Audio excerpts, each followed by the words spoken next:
Good morning, myself Dr. Mukundraj Baburao Patil, Department of Botany, late Rameshwar Pudkar, Art, Commerce, Science College, Swanpet. Today we will discuss about some biophysico-chemical phenomenon in plants. Okay, this topic it is included in our paper, that is plant physiology. Before turning towards this phenomena, we will just see about what is meant by physiology and what kinds of study we carry out in the physiology. Okay, what is physiology? Physiology, it is the study of different kinds of metabolism or metabolic activities. Physiology, it is the branch of biology which deals with the study of metabolic activities. Here, question arises, what is meant by metabolism? The reactions which are activated by enzyme or in which energy is involved, such type of reactions, these are known as metabolic activities. These metabolic activities are of two types, that is catabolism and anabolism. In case of anabolism, building of larger molecule is taking place from small molecules, small to large. Best example of anabolism is photosynthesis.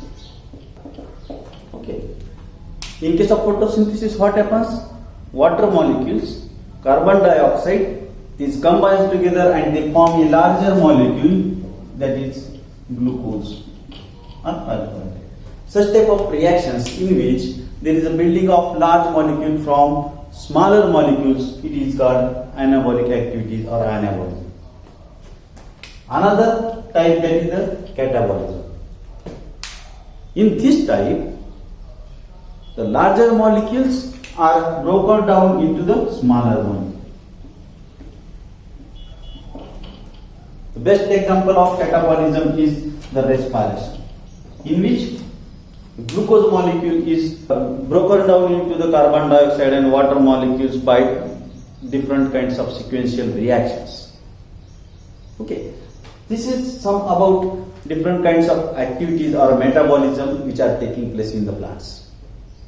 Different metabolic activities which are found in the plants are photosynthesis, respiration, transpiration, etc. But base of all these metabolic activities is the different kinds of biophysico-chemical phenomena which are taking place in the plants. Therefore, we must study these phenomena to study the plant physiology. Which are these phenomena? That is permeability, diffusion, osmosis, plasmolysis, imbibition. These are the different biophysical phenomena which are included in our syllabus, and we have to study one by one. Now we will start different biophysico-chemical phenomena. First phenomenon, that is the permeability.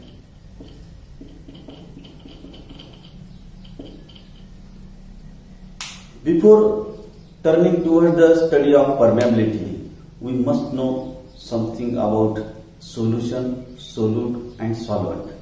Okay. Then what is the solution? Solution, it is nothing but the combination of solute and solvent. When solute is dissolved in the solvent, it forms solution. Okay. Then what is solute? Solute is either liquid or solid molecule which dissolves inside the solvent. Generally it is found in small quantity in the solution as compared to the solvent. While solvent, it is generally liquid molecule and it is found in large quantity inside the solution. Thus, if we take one example, that is the sugar solution. inside the sugar solution, or how we prepare sugar solution? We dissolve some amount of sugar inside the water. When these two combines, it forms sugar solution. Here, sugar, it is the solute, water, it is the solvent, and it combines to form a solution that is known as sugar solution. Thus, solution, it is the combination of solute and solvent. Solute is the substance which dissolves in the solvent, while solvent is the substance in which solute dissolves. These are the definitions of solution, solvent and solute. Now we have to see what is meant by permeability. Okay. Most of the times we are using this term, that is permeability. Where we use?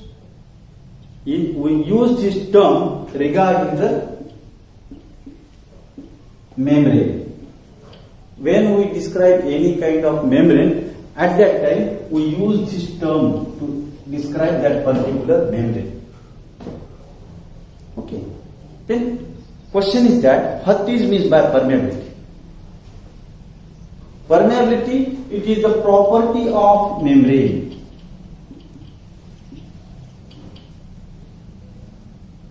By virtue of which the solute or solvent, they move across the membrane. What is the permeability? Permeability, it is the property of membrane by virtue of which particles or solute and solvent molecules can move across the membrane. For example, this is the membrane. It either allows to pass molecule from here to here or here to here. This is the property of that particular membrane is called permeability. Depending upon the permeability of membrane, membranes are of different types. Number one, that is impermeable membrane.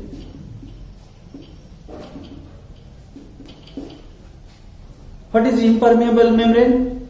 It is a kind of membrane which doesn't allow to pass either solvent molecule or solute molecule. That particular membrane, it is known as impermeable membrane.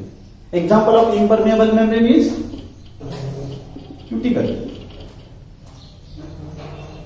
The next membrane, that is semi-permeable membrane. It is a kind of membrane which allows to pass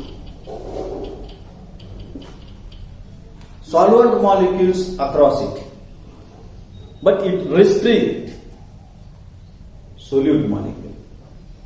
Such type of membrane, it is known as semi-permeable membrane.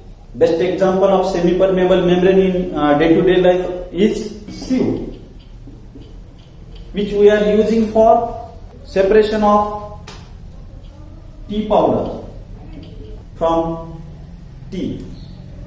Okay, that is the best example of semi-permeable membrane. And in case of biological membranes, the membrane of egg membrane, you may say.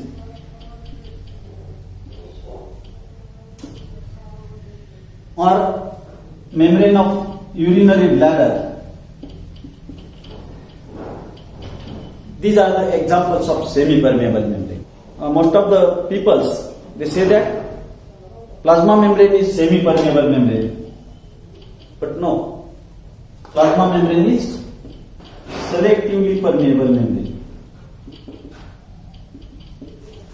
It is different from the semi-permeable membrane. The difference between the semi-permeable membrane and selectively permeable membrane is that semi-permeable membrane doesn't allow to pass solute molecules. But selectively permeable membrane, it allows to pass certain solute molecules, and certain solute molecules are restricted.